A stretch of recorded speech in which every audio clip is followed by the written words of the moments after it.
이번 강의에서는 전치 행렬이라고 하는 이제 어떤 행렬이 주어지면 그 행렬 가지고 새로운 행렬을 만드는 방법이 있어요. 그렇게 만들어진 행렬을 우리가 이제 전체 행렬이라고 부를 건데요. 그래서 그 전체 행렬과 또 관련해 가지고 그다음 교대 그 대칭 행렬, 그다음에 반대칭 행렬이라고 하는 이제 두 가지 용어 좀 이제 정리를 좀 해보도록 하고 그다음에 대각합 앞에서도 한번 얘기를 했었을 건데, 그 대각합에 대한 얘기도 이제 해보도록 하겠습니다. 일단은 그 전체행렬, 요 용어는 아주 중요합니다. 그 뒤에 우리가 많이 접하게 되는 그러한 행렬의 이름인데, 뭐냐 하면, 행렬 A가 있으면 그 행렬의 행을 열로 바꾸는 거예요. 그 내용은 간단하죠. 그래서 이제 행렬 A가 n by n 행렬이면, i번째 행을 i번째 열로 쓰는 거예요. 그렇게 해서 만들어진 행렬은 이제 행과 열이 계속 바뀌겠죠. 그래서 A가 n by n 행렬이면 A의 전체 행렬, 영어로 트랜스포즈라고 얘기를 합니다. 트랜스포즈. 그래서 A의 트랜스포즈는 n by m 행렬, 자, 이런 식으로 새로운 행렬을 우리가 하나 얻게 돼요.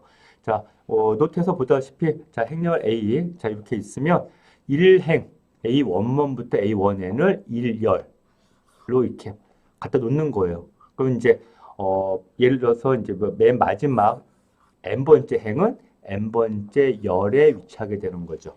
자, 이런 식으로 만든 행렬을 A의 트랜스포즈, 기호로는 A 서브스크립트, 슈퍼스크립트로 T자 이렇게 해서 이제 기호를 많이 쓰고 있습니다. 자, 그럴 때 요 전체 행렬과 관련된 기본 성질, 자, A의 트랜스포즈, 행과열을 바꿔요. 그다음에 다시 트랜스포즈 시켜요. 그럼 뭐가 되겠습니까? 그러니까 자기 자신 되겠죠. 그래서 A의 트랜스포즈의 트랜스포즈는 A다. 이렇게. 그다음에 행렬 A와 B를 두 개를 더해요. 더한 뒤에 트랜스포즈 시켜요. 즉 행과열의 위치를 바꿔요. 그러면 행렬 A와 B 각각을 먼저 트랜스포즈 시키고 나서 더하는 거와 같겠죠. 이것도 뭐 쉽게 이해가 갈 겁니다. 그 다음에 행렬 A에다가 스칼라 K를 곱해요. 모두 다. 즉 K배를 해줘. 그리고 나서 트랜스포즈 시켜요. 즉 행과 열의 위치를 바꿔요. 자, 그러면 행렬 A의 행과 열을 바꾸니 즉 트랜스포즈를 시킨 뒤에다가 나중에 K를 곱한 거와 같겠죠. 즉, 요 세 번째, 요 내용이 될 겁니다. 네 번째는 좀 주의를 해야 돼요.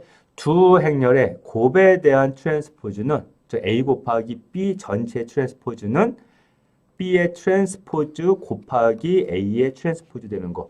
요거는 뒤에 역행렬하고도 또 이제 비슷한 성질이고요. 또 역행렬하고 또 밀접하게 연관도 되는 성질입니다. 자, 그래서 여러분들 요 공식 A 곱하기 B의 트랜스포즈는 B의 트랜스포즈 곱하기 A의 트랜스포즈. 증명은 뭐 특별한 건 아니고요. A 곱하기 B의 트랜스포즈 된 행렬에 I행 J열에 있는 성분하고 B의 트랜스포즈 곱하기 A의 트랜스포즈의 I행 J열에 있는 성분이 같은가. 이거는 행렬의 곱에 대한 성질, 정의, 행렬의 곱에 대한 정의와 트랜스포즈의 정의만 가지고 이제 증명할 수가 있는데 일단 이제 동영상에서는 그 부분 생략하도록 하겠습니다. 자, 이때 이 트랜스포즈와 관련해서 이제 좀 중요한 용어가 있어요. 바로 이 대칭 행렬이라고 하는 거와 반대칭 또는 교대 행렬이라고 하는 거. 영어로는 이제 symmetric, 그 다음에 anti-symmetric 또는 skew-symmetric이라고 하는 용어인데요. 행렬 중에 어떤 행렬에는 트랜스포즈를 시키더라도 자기 자신하고 같아. 그런 행렬로 예로 뭐가 있겠습니까? 쉽게 바로 생각할 수 있는 거. 단위 행렬이 있겠죠. 그렇죠. 단위 행렬 말고 또 뭐 여행렬도 가능할 거고 대신에 행렬 A와 그거의 트랜스포즈가 같기 위해서는 행과 열의 개수가 같은 즉 정사각 행렬이어야지 그게 비교가 가능할 겁니다. 그래서 요 대칭 행렬, 반대칭 행렬은 정의되기 위해서는 일단 이제 정사각 행렬이라고 하는 조건을 만족해야 되고요. 그리고 나서 만약에 트랜스포즈 시켰는데 자기 자신과 같다. 그런 경우에는 대칭 행렬, 즉 시메트릭이고 트랜스포즈 시켰는데 마이너스 A와 같다. 이거는 이제 반대칭 행렬입니다.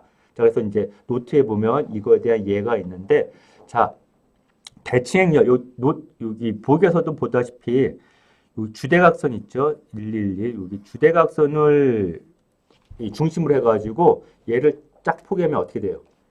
얘와 얘가 같고, 얘와 얘가 같고, 같고. 자, 우리 초등학교 때 미술 시간에 대깔꼬마니 이렇게 두 개 접었다 펼치면 그대로 대칭되는 거. 이러한 모양을 갖게 되는데 이거는 정의로부터 그냥 바로 되죠. A에 트랜스포즈 시켰을 때 A와 같은 거니까 뭐 IJ 성분하고 JI 성분하고 같을 수밖에 없어요. 그래야지 얘가 이퀄이 되는 거니까. 그래서 이제 이런 성질이 있고 그 다음에 반대칭 행렬 같은 경우에는 어떠한 성질이 있냐면요. 트랜스포즈를 시켜요. 자, 트랜스포즈 시킬 때 주대각선에 있는 성분, 주대각선에 있는 성분들은 그 자리 그대로 지켜요. 주대각선 바깥에 있는 성분들만 이렇게 뒤집어지는 거거든요. 그런데 마이너스 A라고 하는 건 뭐예요? A의 모든 성분에다가 다 마이너스 2를 곱하는 거죠. 그럼 주대각 성분이 또 마이너스 2를 곱한 게 돼. 근데 그거와 A의 트랜스포즈, 즉 원래 행렬 A의 주대각선에 있는 성분이 그대로 똑같다 그랬어요. 그 둘이 같기 위해서는 결국에는 그 주대각 성분이 모두 다 0이어야 될 겁니다. 그래서 지금 여기서 보다시피 B 행렬이 반대쪽 행렬인데요. 특징이 뭐냐면 주대각 성분이 모두 다 0. 자, 이러한 관계를 만족해야 되고 이제 그 대칭시켰을 때 얘가 어떻게 되냐면 부호가 서로 반대가 돼요. 그래서 주대각선 바깥에 있는 성분들은 이렇게 이제 접었다 펼치면 결국에는 얘가 서로 반대편의 부호가 반대가 되는 이러한 성질이 있게 됩니다. 그래서 이 성질을 여러분들이 좀 일단은 좀 알고 있어야지 좋겠고요.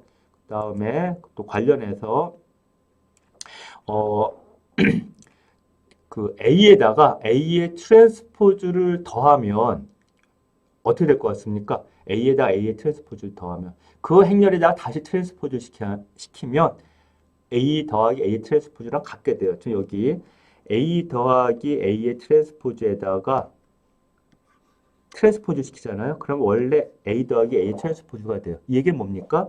A 더하기 A 트랜스포즈는 그 자체가 대칭 행렬 이렇게 되는 거죠.